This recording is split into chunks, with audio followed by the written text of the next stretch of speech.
السلام عليكم isku soo noqod wanaagsan waxaan idin rajaynayaa dhammaantiin inaad caafimaad qabtaan waxa dhacday maalin dhexdaas anigu ku guda jiray baadidoonka ama barnaamijka muuqaal ama video idin qalma si aan uga soo gudbino barteena YouTube ayuunba waxay indhahaygu qabteen gabadhan shaashada sawirkeedu idinka muuqdo sida gabadhan ayaa ahayd ayaamahan oo dhan mid adduunkuba hadal hayay Soomaalideena mooyee for the woman who put But we got Tessica Brown in the Here's Tessica Brown. How are you holding up, Tessica? haddaba bal maxay tahay qisada gabadhan adduunkuba hadal hayay ee habeenii maalinta caanka ku noqotay aanu guda galno muuqaalkeena maanta magacaygu Cabdimajiid aan ku soo gudbinaa kanaalka mawaadiic iyo dhacdooyin xaqiiqo ah fadlan haddaad nagu cusub tahay ku soo bir kanaalka subscribe taabo lana wadaag asxaabtaada haddii ku cajabay muuqaalkani mahadsanid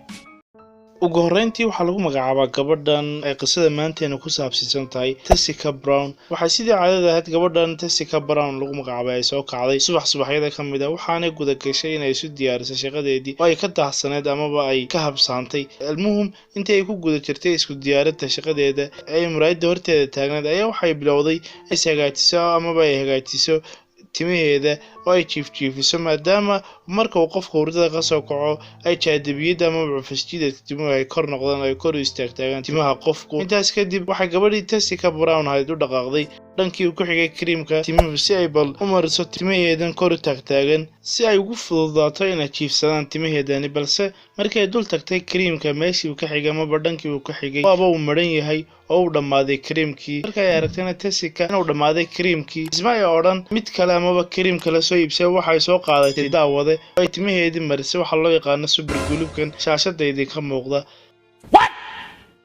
si ay timaheeda ugu jiifjiifiso intaas kadib markii ay marisay timaheedii way iska baxday oo aaday shaqadeedii sidii aanay waxba samayn waxaana ay maalinkeedii kusoo dhamaysatay Tessica Brown si caadi ah laakiinse markii ay timid gurigeedii ay meedho wejigeeda ayaa waxay la kulantay arrin fajac ku abuuray arrinka fajac ku abuuray ayaa ahaa in ay timaheedii aanay dhaqdhaqaaqaynba oo ay ku dhageen lafta madaxa Well, I didn't have any more Dr. Big Blue space, so I used this. Bad idea. Yo, look, my hair, it don't move. You hear what I'm telling you? It don't move. waxay ku celcelisaba Tessica Brown meedhidii madaxeeda oo ay 15 jeer meedho madaxeedii I've washed my hair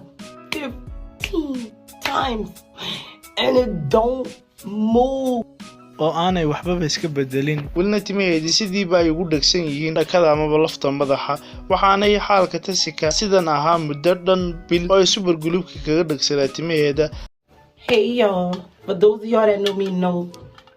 my hair has been like this for about a month now. halkaas marka uu xaalkii gabadhan marayay waxay ku dhaqaaqday arrin amaba fal taasoo ahaa inay soo qaadato mobilkeeda oo iska duubto sida ka sheekaynaysa siduu xaalkeedu yahay iyo dhibka kala haysta iyada iyo timaheeda barta TikTok-ga waxaanay videoga sabab muuqaalkaas soo dhigtay bartaas TikTok-ga intaas kadib markii ay soo kacday subaxii waxay ku soo kacday Tessica videoga ay duubtay amaba muuqaalka ay duubtay ay gelisay barta TikTok-ga oo ay ka heshay 1 milyan oo qof oo follow soo dhaha wala yaab waxaanay videogaas daawaday kor u dhaafaya 34 milyan amaba 34 milyan intaasna waxa uu sii dheerba inay ku soo beereen dad aad u badan barta kale ay ku leedahay Instagram-ka waxaana dhibka gabadhan haysta ogaaday oo ku faafay adduunka oo dhan warkeedii almuhim waxay go'aan ku gaadhay Tessica Brown aysan jirin xal aan ka ahayn inay u tagto dhakhtar si lagu sameeyo camilayad amaba qalin si loo kala fujiyo timaheeda iyo dhakadeedan isku dhajisan ama madaxeedan waxaana ku baxay hawlgalkaas lacag dhan $500 sidaas daraadeed waxay Tessica weydiisatay dadka lacagtaas ay ku galaysa dhakhtarka ay soo caawiyaan maadaama oo aanay iyadu lacagta taaleeg haysan waxaana mar kale ku faafay adduunka warkeedii kale waxaana ay gaadhay lacagtii ay dadku ugu talagaleen ama dadku ugu soo tabarucayeen ama ay ku caawinayeen $20,000 ilaa haddana dadku ay sii wadaan caawinaada gabadhaas ugu dambeyntii waxa alla idamkii hawlgalka dhakhaatiirtu si ay u kala fujiyaan timaha iyo madaxa gabadhan ugu soo dhamaaday guul amaba way ku guuleysteen oo ay kala fujiyeen leela soo daawo videogan ama muuqaalkan markii ay soo kacday gabadhii Tessica ahayd ay aragtay timaheedii iyo madaxeedii oo la kala fujiyay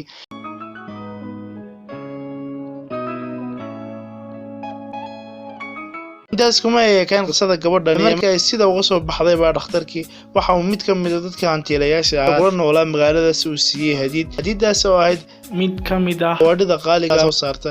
Mercedes ah waxa intaas kale uu sii dheer inay furatay gabadhani oo ay shaacisay brand ama suuq u gooni ah oo ay ku iibinayso dharka iyo wixii la mid ah ugu dambeyntii xikmadda amaba dulucda sheekadan amaba qisadeenani inuu alla wax kasta uu awoodo bal la fiiri daawada sidii uu alla ugu bedelay amaba uga arsaaqay gabadhaas meel aanay ka filanayn waxa dhacda mararka qaar xaalado ku soo maraya inta aad nooshahay kuwaas oo aad u maleynayso inay yihiin kuwa noloshaada soo maray kuwii ugu xumaa haddana maalmo ama bilo kadib uu noqda wadada guushaada amaba kuu fura albaabo aad u badan oo faraj ah ogsoonoona daawada markaste in Allah subhanahu wa ta'ala ina la rabo si inaguna aynu doonayno si kale laakiinse uu eebe sida uu ina la rabo ay tahay midda nolosheena iyo ayaheena dambaba u horseedaysa inaynu afka saarno wadada guusha iyo baraaraha ugu dambeyntii muuqaalkan waxaan kusoo gabagabeynaya aayadda waa Allah subhanahu wa ta'ala oo quraanka ku leeyahay وعسى أن تكرهوا شيئا وهو خير لكم وعسى أن تحبوا شيئا وهو شر لكم waxa laga yaabaa daawada inaad nacdo wax amaba shay amaba xaalad soo wajahda laakiin xaaladaas amaba shaygaas uu noqdo mid inoo khayr badan amaba khayr inoo leh waxa laga yaabaa se kale aad jeceshahay wax amaba xaalad inay saas u dhacdo amaba sida aad doonayso u dhacdo laakiinse haddii aad ogaan lahayd mustaqbalka amaba ayaha dambe ee xaaladda aad jeceshahay inay sida u dhacdo inay arki lahayd inay ku leedahay shar amaba aanay ku lahayn wax khayr ah